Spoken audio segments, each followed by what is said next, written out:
Good evening, it's 11 p.m. time for TVS Nightline. Here will be Douglas Elliott, the headlines. Ramadan begins this Sunday, March the 2nd.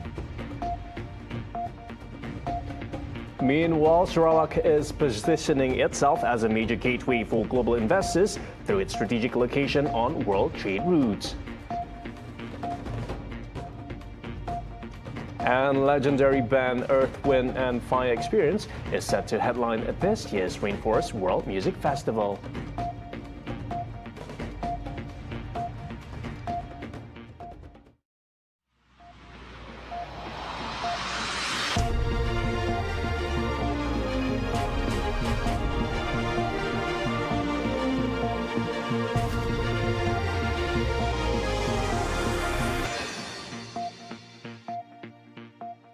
Muslims in Malaysia will begin fasting for Ramadan on Sunday, March the 2nd. The announcement was made by Keeper of the Ruler Seal, Tan Sri Syed Daniel Syed Ahmad, in a televised broadcast earlier tonight. He said the date was set with the consent of their rulers following the decree of His Majesty Sultan Ibrahim, King of Malaysia.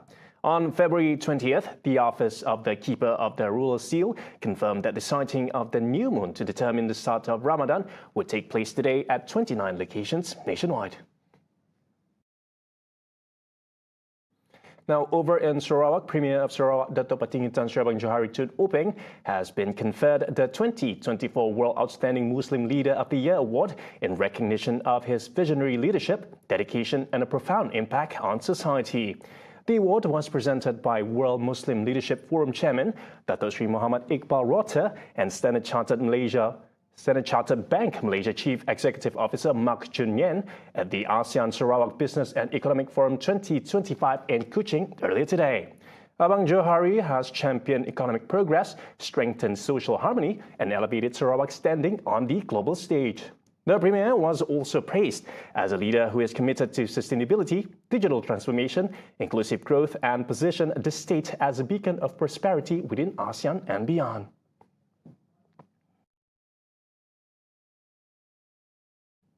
Now, Sarawak remains committed to driving economic transformation, particularly in the digital era, by embracing advanced technologies in line with modern developments. Premier of Sarawak, Dato' Patinggi Tan Sri Abang Johari Tun Upeng, stressed that this includes the integration of digital technology. With more than 1 billion ringgit allocated for digital infrastructure under PCDS 2030, we are ensuring that businesses and communities can thrive in the digital era. Sarawak is contributing to ASEAN digital transformation by investing in high-speed connectivity, artificial intelligence (AI), cloud computing, and smart technologies. The rollout of 5G connectivity across Sarawak will enable high-speed digital trade, automation in industries, and better access to financial technology solutions. Commenting further, Abang Johari said Sarawak welcomes a business sector that not only creates opportunities but also foster a clear and stable environment fueled by investment growth. Whether in hydrogen energy, AI-driven industries, or high-value manufacturing, Sarawak is the launchpad for ASEAN's future. Sarawak's strategic location on world trade routes makes it a prime investment destination in ASEAN. With diverse sectors driving economic growth, the region is positioning itself as a major gateway for global investors. Premier of Sarawak, Dato' Patinggi Tan Sri Abang Johari Tun Upeng, says the state's focus on strategic infrastructure development is key to attracting high-value investments. He emphasizes that planned infrastructure and innovation are crucial to boosting economic expansion and luring investors to Sarawak. The aerospace sector is taking off in ASEAN, and Sarawak is ready to be a key hub in this high-growth industry, capitalizing on its strategic location and commitment to high-tech innovation. Our plans to develop an aerospace manufacturing and maintenance ecosystem are attracting investment in high-value aerospace components, aircraft maintenance, and research in sustainable aviation fuel. Abang Johari explained that the establishment of the Aerospace Academy at Santex Lundu is a major change that will provide Sarawak's workforce in aerospace engineering, drone technology and satellite manufacturing, preparing them for future industry demands. To attract aerospace manufacturing investment and foster industry collaboration, Sarawak is exploring the development of an aerospace industrial park, positioning itself as a hub for high-value aerospace component production and research. Furthermore, the launch of Air Borneo will revolutionize ASEAN'S air connectivity. As a Sarawak-based airline, Air Borneo will strengthen regional routes, expand international accessibility, and foster new opportunities in tourism, trade, and logistics. The ASEAN digital economy is on track to reach $1 trillion by 2030, a rapidly expanding sector with massive growth potential. Premier of Sarawak, Dr. Patinggi Tan Sri Abang Johari Tun Uping, revealed that Sarawak is poised to be a key player in this digital boom, with its digital economy expected to contribute over 56.4 billion ringgit to the state's GDP by 2030. E-commerce is booming, and Sarawak is capitalizing on this trend. Digital trade in ASEAN is expected to hit $1 trillion by 2030, and Sarawak is positioning itself as a major player. We aim to elevate the digital economy's contribution to Sarawak GDP to 20% by 2030, amounting to approximately 56.4 billion ringgit. In January, Deputy Prime Minister Dato Sri Fadillah Yusof highlighted that ASEAN's digital economy is expected to triple in value, growing from $300 billion to nearly $1 trillion by 2030. He also noted that with wider adoption of digital technology and the right policy framework, ASEAN's digital economy could potentially exceed $2 trillion. The 28th edition of the Rainforest World Music Festival returns this June with a stellar lineup of award-winning acts. Headlining this year's festival, the electrifying Earth, Wind and Fire Experience, led by Grammy-winning guitarist and original band member Al McKay. Get ready to dance the night away as they take you on a journey through classic hits, including Boogie Wonderland and September. Minister for Tourism, Creative Industry and Performing Arts Sarawak, Dato Sri Abdul Karim Rahman Hamzah, says RWMF 2025 will feature over 170 performers from 20 countries, promising a diverse and immersive musical experience.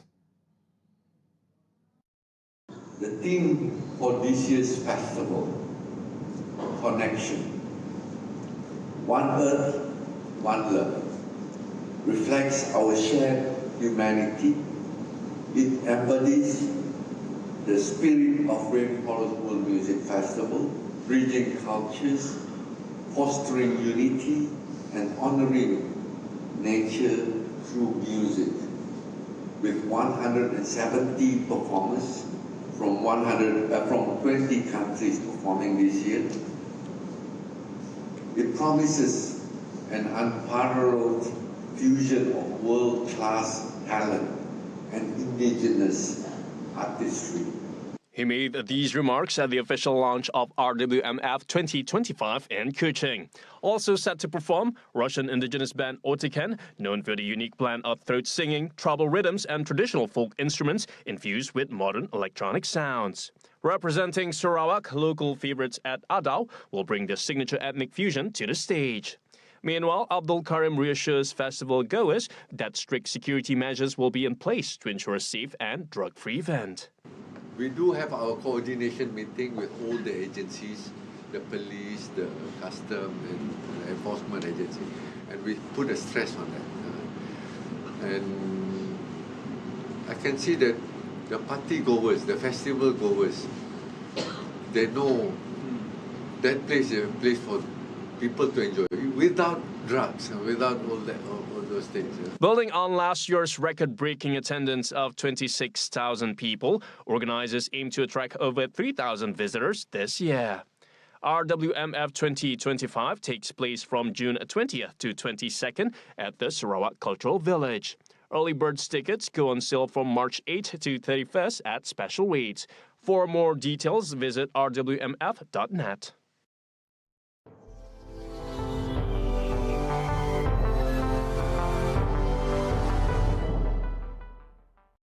In world news, China today vowed to take all necessary countermeasures after U.S. President Donald Trump said he would impose an additional 10% tariff on Chinese imports.